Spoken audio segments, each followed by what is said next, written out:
Let's hit it.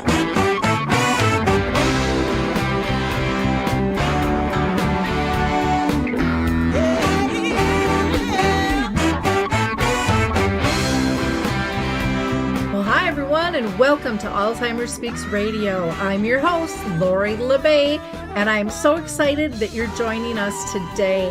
We are going to have a fascinating conversation as usual as we learn from people all around the world at all ages and stages of life. Stay tuned as we shift our dementia care from crisis to comfort. All right, here we go. What you think about, you will bring about the mental change. We will. Well, hi everyone, and welcome to Alzheimer Speaks Radio. I'm your host, Lori La Bey. I'm excited to be here. If you liked our opening song, it's new. It's called Clarion Call. It's by the Mark Arneson Band, and you can go ahead and download that on any of the music platforms. They're actually donating the proceeds to Alzheimer Speaks, which I'm thrilled about. They're just an amazing band. And for those of you that are new to us, basically, I like to think that we're about sound information, not sound bites. I started this show because my mom had dementia for 30 years, and I thought it was critical that we raise everyone's voice and that we make it a little easier to find resources and support when we need it. So I'm so thrilled that you are going to be joining us today. Our guest is going to be Sue Ryan, who is an author and a care partner for her husband, who is now living in a community. And so we'll talk a little bit about that and a wonderful book that she has written, and she's got some giveaways for us as well. But I always have to thank you, our listeners. Your likes, your clicks, and shares have really made a difference, and it is helping people find information. So for that, I can't thank you enough. So keep liking, clicking, and sharing, and feel free to subscribe to Alzheimer Speaks Radio or go to our main website, Alzheimer Speaks, and you can learn a lot more about us there and all the initiatives that we have going. I always like to give a shout out to the Memory Cafe directory because I think it's such a wonderful support group for families and people living with dementia.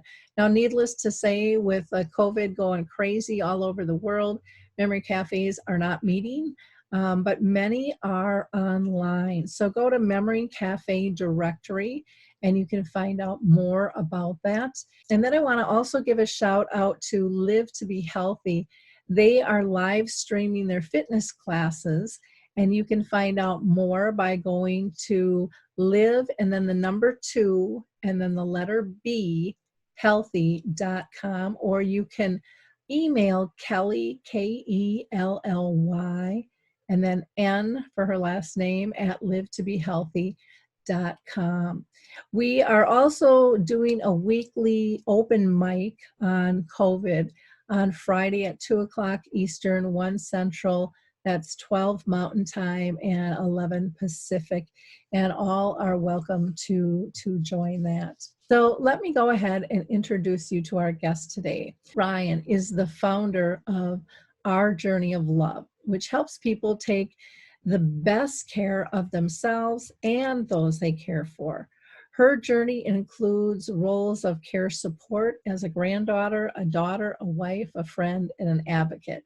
And during her early experience, she told me that it really felt like it was an emotional roller coaster for her, not knowing what to expect. And I think most people listening can understand that.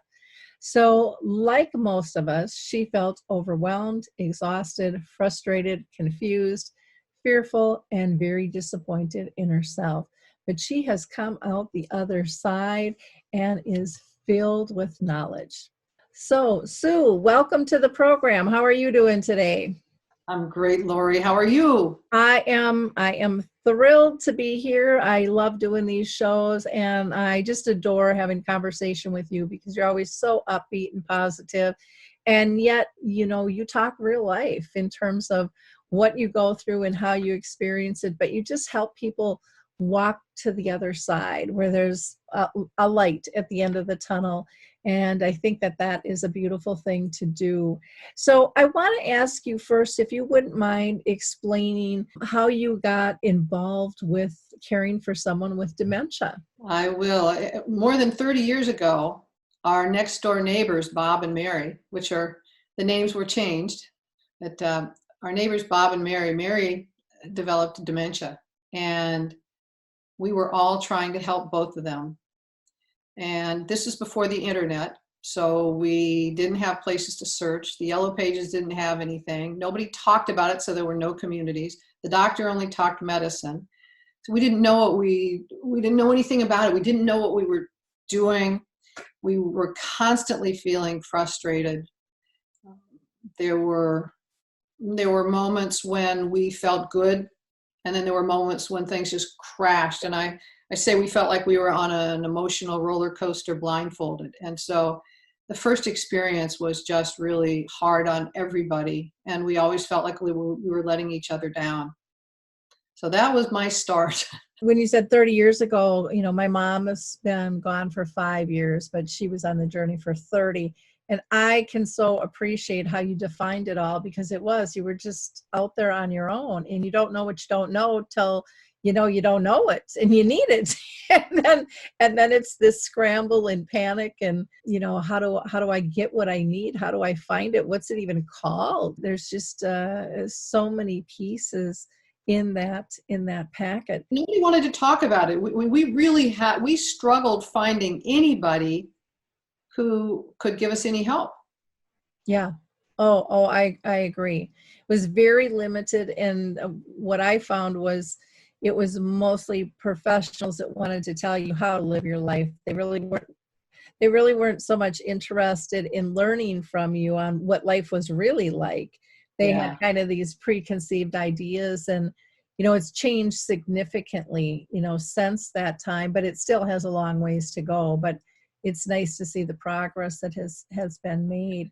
Now, you have written the book, Our Journey of Love, 5 Steps to Navigate Your Caregiving Journey. What inspired you to write the book? So many times in the last few years, people have asked me about my perspective, and I keep saying, well, we're on our journey of love. And I said that when Jack and I were my husband's name is Jack, and he's been diagnosed with Alzheimer's, and he is now living in a memory care community. When he was first diagnosed, I said, well, honey, this is just another chapter in our journey of love.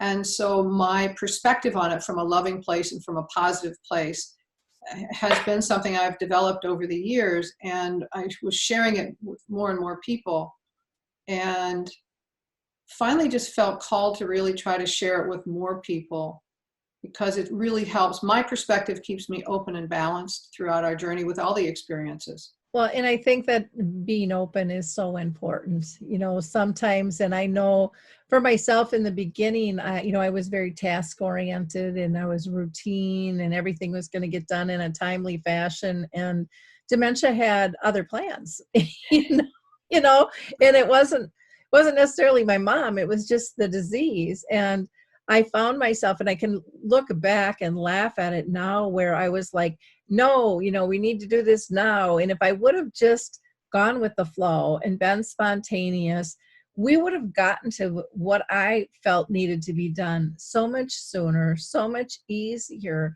And one day, Harry Urban, who was living with dementia and is part of my dementia chats that I facilitate, he made a comment that was so striking and so powerful that I love mentioning it. He says, care partners are great, and we all know that they have our best interest in hand. He said, but what they have to realize is it's good to have a routine, but you have to analyze whose routine is it. Because it's much harder for us to follow your routine than it is for you to adjust and follow ours. And I thought, oh, where was that lesson when I needed it, many moons ago? I learned that kind of the hard way. But I guess that was just my path. But, I would really encourage people to think about that and how important that is. What are some of the most powerful lessons that you've learned in your various roles of caregiving in your life? Got a couple I'll share. The first one I actually have as a repurposed lesson from my professional career in sales, and it's about labels and the definitions we have for words. What I learned in sales is if our prospect used a word and we had our definition of it and that's what we assumed theirs was, we could miss the mark and that would have a really negative outcome on our goals. We might miss a great opportunity for a client and they wouldn't be satisfied. And so when I got into roles in caregiving, I recognized that there were people who were using labels that described the disease or using words that they really hadn't discovered for themselves if that was the right word for the emotion or for the experience. And it was really profound for me. And so I have continued to focus and focus and focus on that. So, a couple of examples with that. The label. Back when my dad was diagnosed, people would say one of two things. If it came up in conversation and we were talking about it, they would say, "Oh, I'm so sorry," or "Oh, that's so terrible," or "It's a horrible disease," or things like that. And what I've learned is that if you anchor on a label or you anchor on a word and you don't define it for yourself, you take on somebody else's definition, and then you see that's the lens you see the disease through or the emotion through. And I didn't want to have that. I wanted to make sure that I was experiencing everything authentically. And so for me, when somebody would say, "Oh, I'm sorry," to me, I'm sorry is I'm apologizing. The word sorry means you're apologizing for something you have responsibility for. And they didn't have any responsibility. And so I would ask them, I said, "Well, why are you apologizing?" And they're like, "Oh, well, no." So they had to think again for what word might fit. And one of the ones that comes up so often that I feel really bad for people for is they feel guilty. And the word guilty, I hear it so often in the caregiving meetings. "Oh, I feel guilty that my girlfriend's invited me to go out to lunch, but my husband can't go out. And so, here I am leaving him," and all that. And when in reality, they have someone who can be watching their husband. A great part of self-care is being in community and being with other people.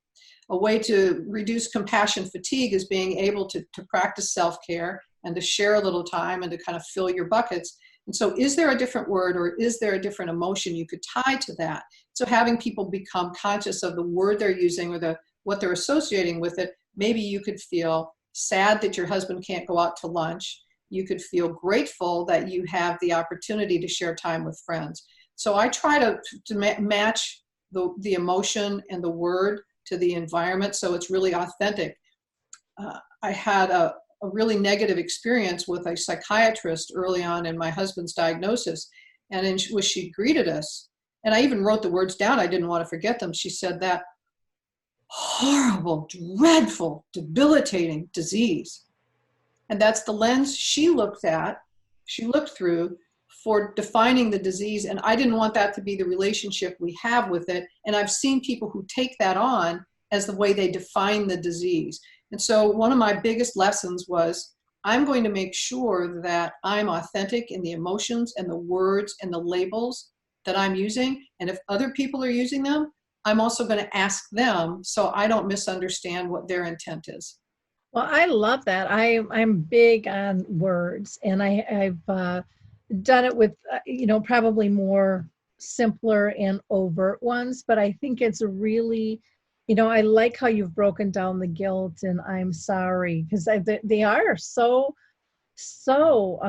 used out there, and we do it all the time. And people say, "I'm sorry you're going through this," or "I'm sorry you got divorced," or and like you said, they had nothing to do with it. It just, it's one of those things that happens in life. And then when people get so uncomfortable, they push away, and Mm-hmm. so if we can shift that to, this isn't horrible. This is just one more thing in life we have to adjust to. But, and I think I mentioned this to you when you were on the show one other time with us is, I look at my mom's disease as the biggest gift I'll ever get, Yeah. because she allowed me to reframe things and look at things differently instead of, "Oh, woe is me, and this isn't how I thought life would be." And There's some Mhm. real beauty in that. Now you talk about massive acceptance and you talk about Mhm. radical presence.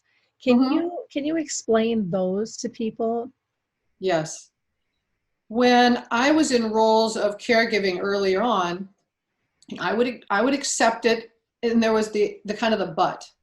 And what I realized, I kind of went back again to a repurposed lesson. I realized that when I was in junior high school and we were studying in science class the concept of infinity, I couldn't grasp the concept of infinity. And it was so easy for me. I lost myself. I couldn't get beyond it.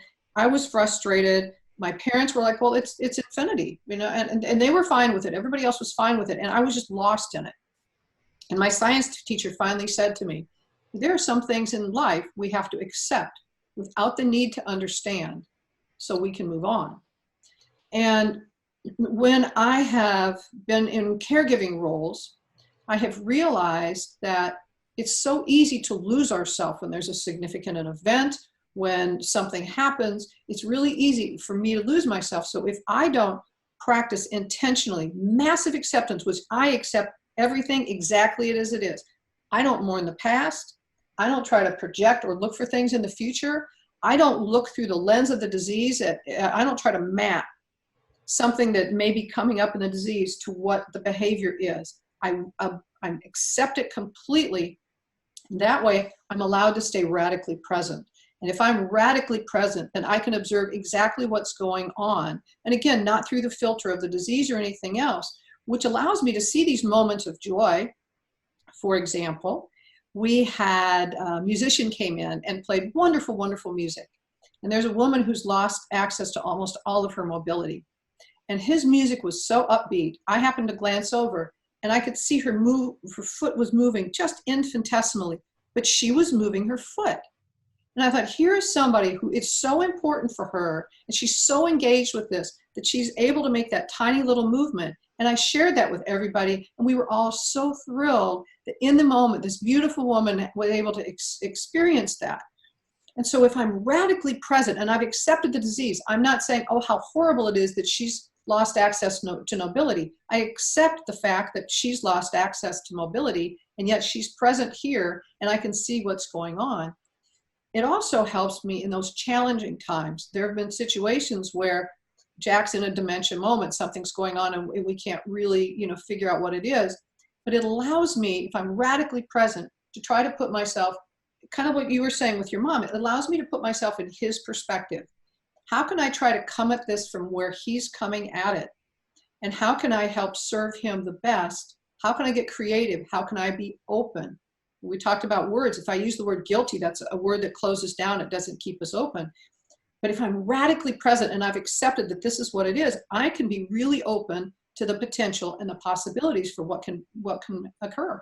Yeah, I found for me, I learned to really pay attention to all those nonverbals. Like you said, that little teeny movement that most people won't see, the twinkle in the eye, the just little subtle, small, itsy bitsy things. But I found that those, since my mom's been gone now 5 years, I find it's those moments that I remember intensely Mhm. and make me feel connected and give me comfort.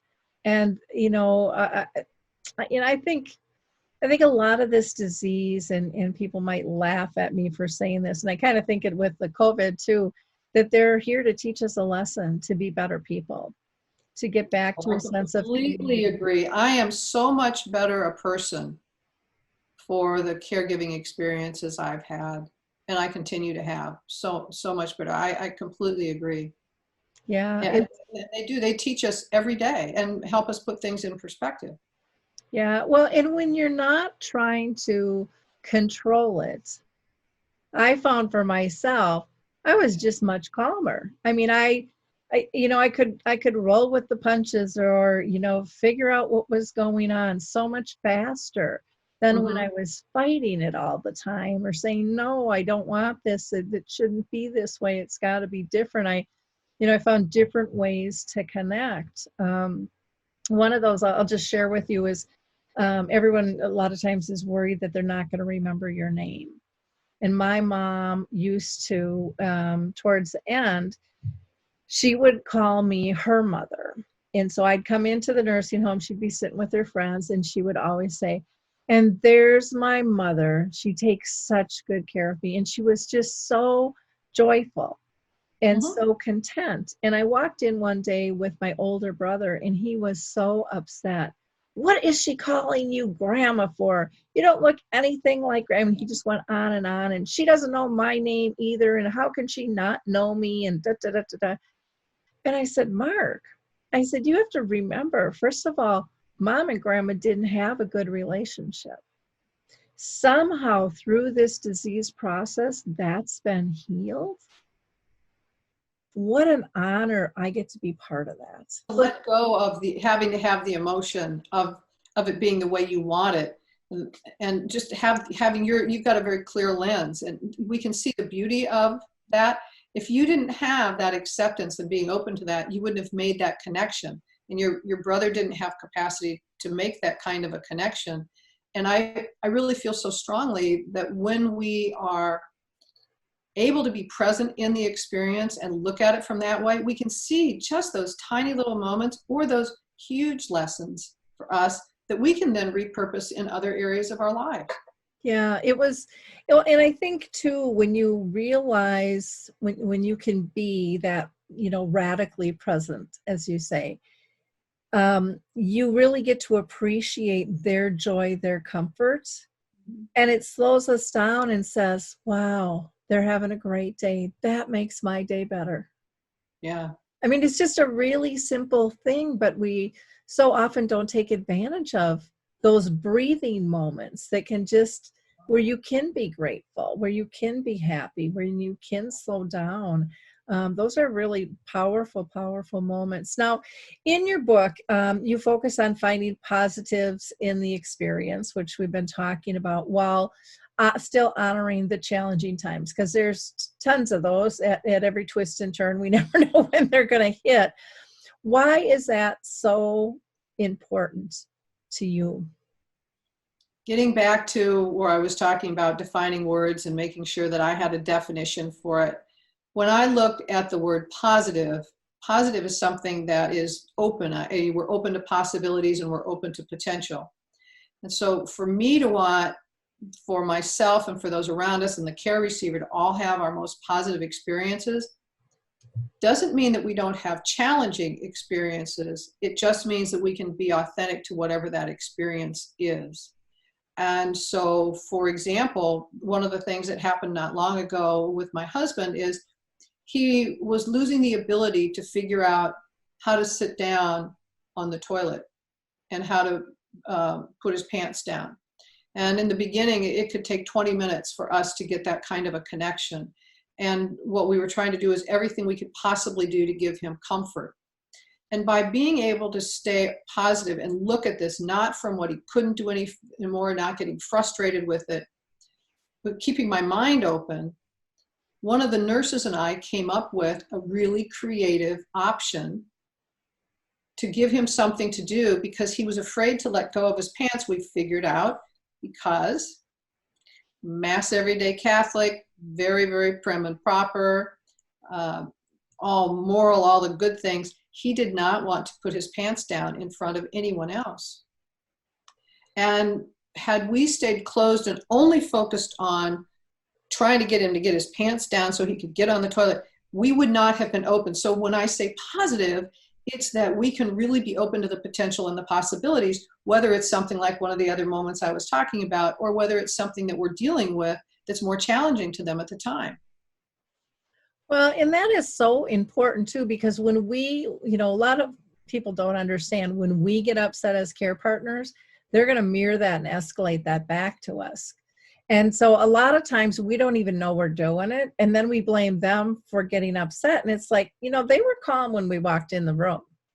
Yeah. And so we really have to look at, what's our tone of voice? What are we saying? What are our nonverbals? Because they're still taking all of that in, even if they can't respond the way they used to. And, we can cause a lot of fear. My daughter one time we were on a picnic and she just picked a cookie up off my mom's chest that she had eaten. And my mom just exploded in anger and screamed out in front of 100 people, "I hate you, leave me alone." And my daughter, who's 18, was just mortified. But when we broke it all down, and it took a while because Danielle didn't understand the depths that we had to break it down. I said, "What were you doing with Grandma?" And, they were talking and laughing. She was holding her hand and she had eye contact. I said, "Well, what made you pick up the cookie?" And she couldn't pin it down because so many times we don't even track that stuff. We're in automatic mode. And so it made her kind of step through all of this and come to find out that there was a break in the conversation, that she was sitting next to Grandma and she had to stand up to pick up the cookie, and that she didn't have eye contact because she was looking at her chest. And, to explain to her in that nanosecond, when those things disappeared, you were a stranger touching her in an inappropriate spot, and her reaction was perfectly justified. Mm-hmm. And so there's always a reason for what it is. And, we have to be the ones to put on the investigative hat. And like you said, when we keep our minds open, those things are just so much easier to see, to try to figure out what are the triggers, because there's always a trigger. There's always a trigger. And it's easier, as you were saying, with mirroring the emotions and the body language. And I'm so sensitive with my care receivers to look them straight in the eye, to be very positive with them, to use a soothing, calm language, and not to look down at them and not to come up where they can't be there, and just to kind of be in their presence, because we don't look the same way to them. I don't know if you've ever had these, they've like the virtual experiences. There's the virtual Alzheimer's experience. There's the one for vision. There are different experiences where you kind of walk a mile in their shoes. You step into what their experience is, and understanding that and understanding what the way they see it, it helps them to be like, okay, I want to make sure that I'm not interfering with how they're experiencing what they're having. And I don't want to, like you were saying, where all of a sudden she's above her and she's reaching down, and that's, something. And so I try to stay really, really careful of that and always get at eye level or below. And now with my husband in a care facility, and we'll go down the hallway, and there may be someone who's in a wheelchair. I get down to their height. I greet them. I don't bend over to greet them. I get down to their height. If I go in and Jack is sitting down, I get down. I'm either below him or at eye level, and always with a smile on my face. And that just helps his whole area be more open.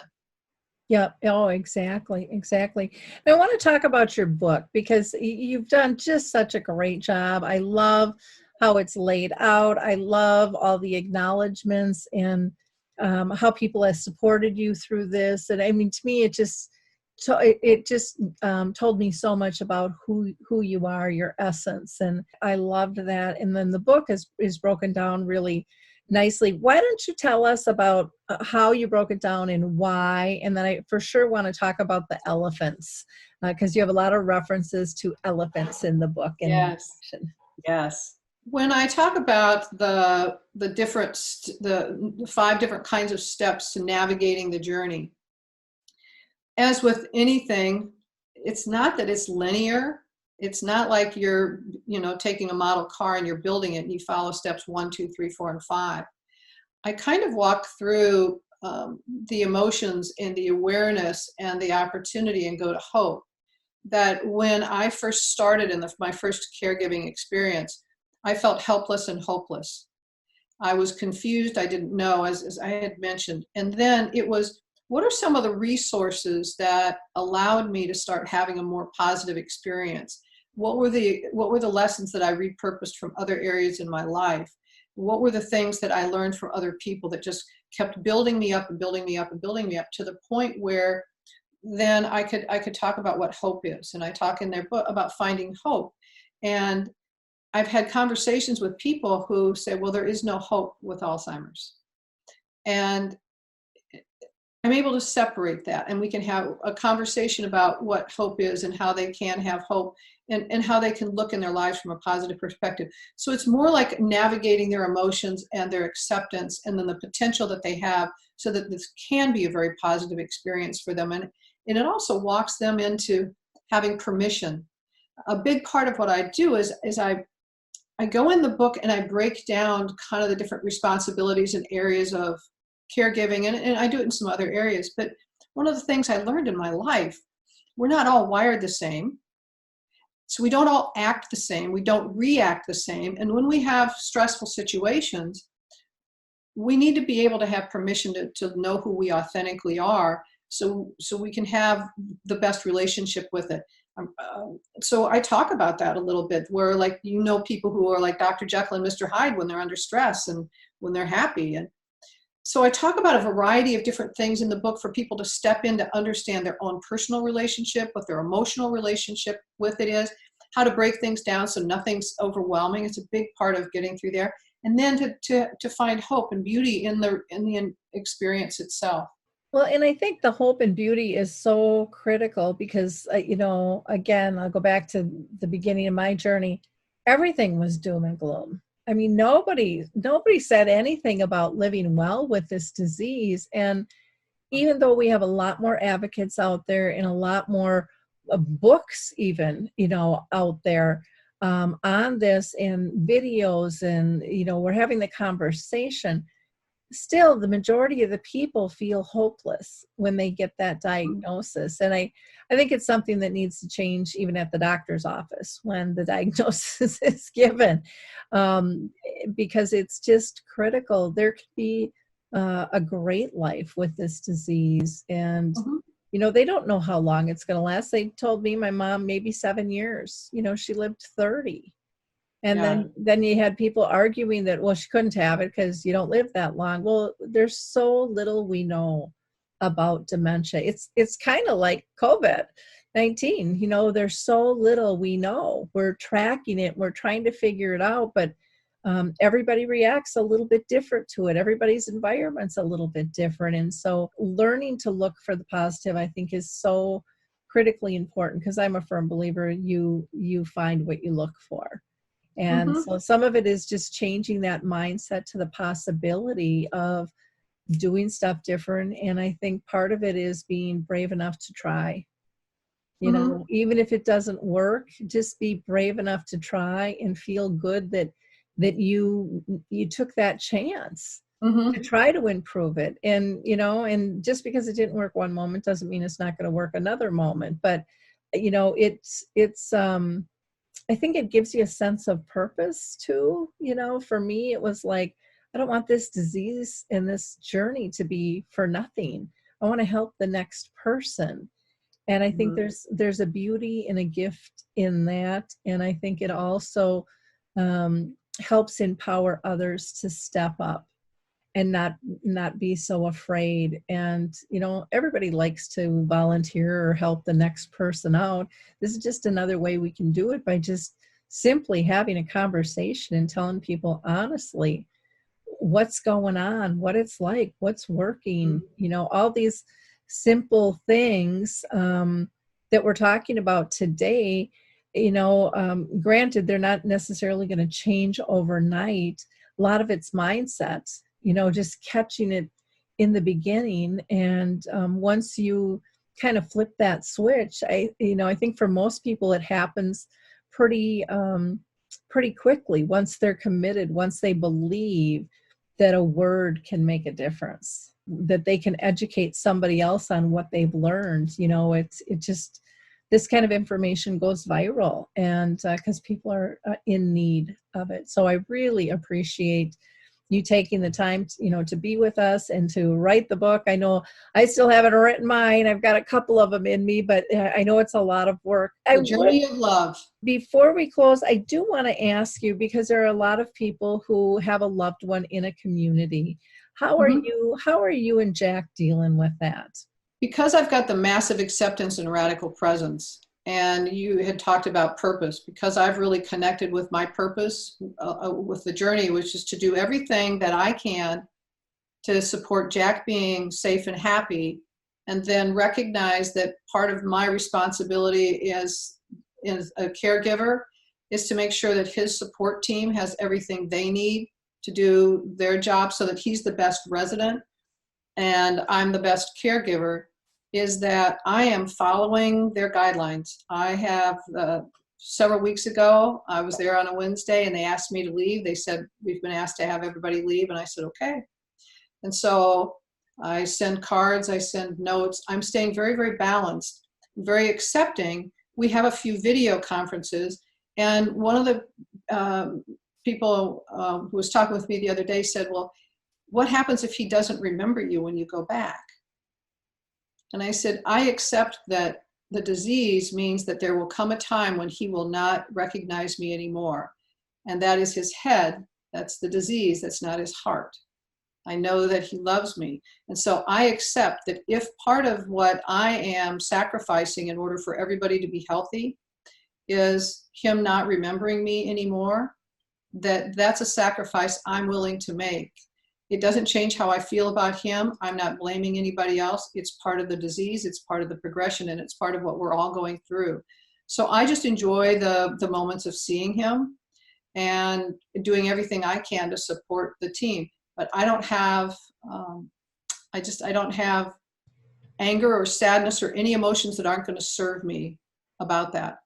Well, and I think that's a wonderful way to look at things. And I know even with my mom, there was a period of like 3 years, she didn't say my name. And I didn't know if she knew my name. And then one day out of the blue, she did. She mustered it up and we had a quick giggle over it. And then she fell right back to sleep. And so we are connected on such deep heart levels. And for me, the journey really taught me that there are many levels of unconditional love. And you're not going to find them if you're not open to seeing them. And it's to me, it's really, it with my mom, it got to, I can't even put it into words, but it was such a spiritual experience that I can't, like I said, I can't even put it into words. It was so, so special, and I thought I understood unconditional love when I had a child, and this was just a whole nother level of unconditional love, where you don't need words. And when you learn to appreciate, sometimes the safest place you can be is just next to somebody you love, and not a word has to be said, and we forget that sometimes when we're so concerned about appearance. And I think sometimes people get trapped in, do they know you? Because that's what people ask. And so then they're thinking, well, I'm this is supposed to be important. And, to me, I found that it was really not about the name. It was, was she safe, happy, and pain-free in my presence? Was I a comfort? Because if I can be a comfort, then we still have a connection. I agree with that, because when I am, and this goes back in every one of the caregiving experiences that I've been in, when the care receiver is at peace, when my demeanor, when my language, when everything I'm doing, when my staying fully present to them so I can figure out how to try to get into their perspective and to bring peace to them, when they can be peaceful when I'm around them, that speaks so much more than words or anything else. And I think that's an amazing gift we have. And for me, the only way to do that is to be looking at everything exactly the way it is, and not through the cloud of angst or I wish it wasn't this way or what's gone away, but just stay in that really present moment, which is where they live. They're in the present moment. Yep, exactly. Now, you have something that you want to give to our audience. Why don't you explain to them what the giveaway is?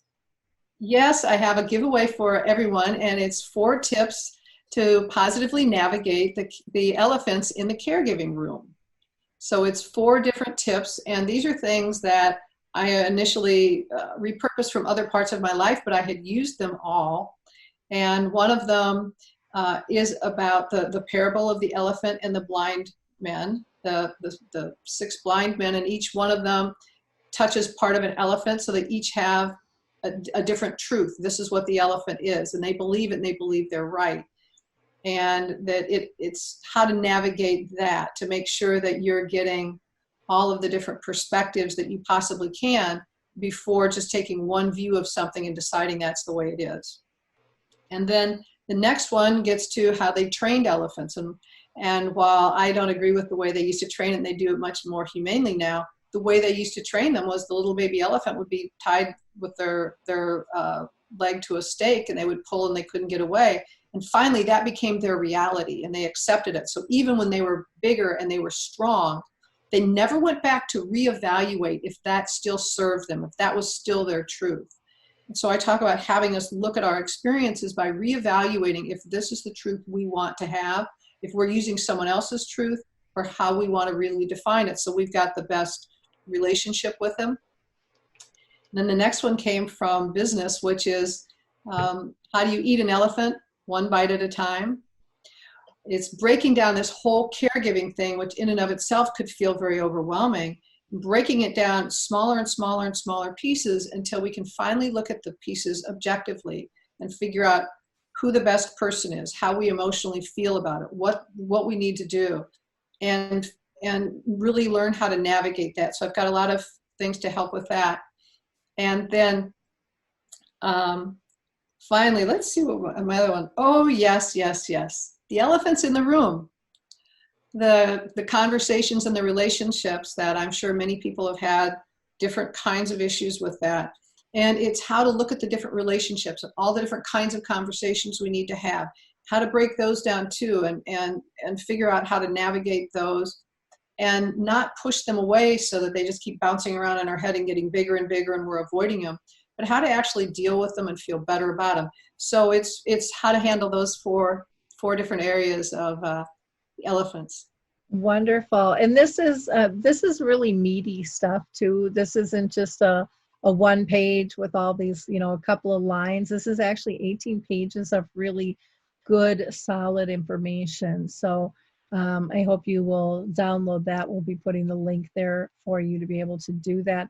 Now your website is ourjourneyoflove.net, and they can email you at sue@ourjourneyoflove.net. And the book is on Amazon, so we'll have a direct link to that. And then people can find you on Facebook as well by just typing in Our Journey of Love. And then you are listed on LinkedIn as Sue Armstrong Ryan, if you're looking to connect there. And did you want to give a phone number out?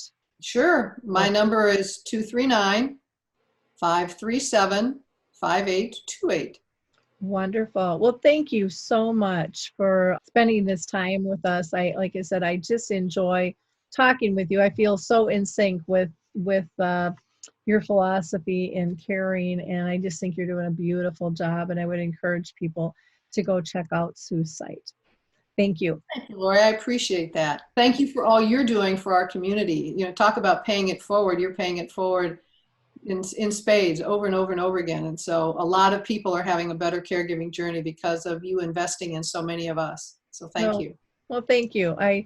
This was kind of a commitment my mom and I made together. And even when she was literally actively dying, she had said, you need to continue this. And I said, well, I'm not doing it alone, and I feel her presence around me all the time. So it's amazing to be able to talk with so many around the world at all ages and stages and what people are doing. It's really a beautiful, beautiful thing to be able to see and to grow.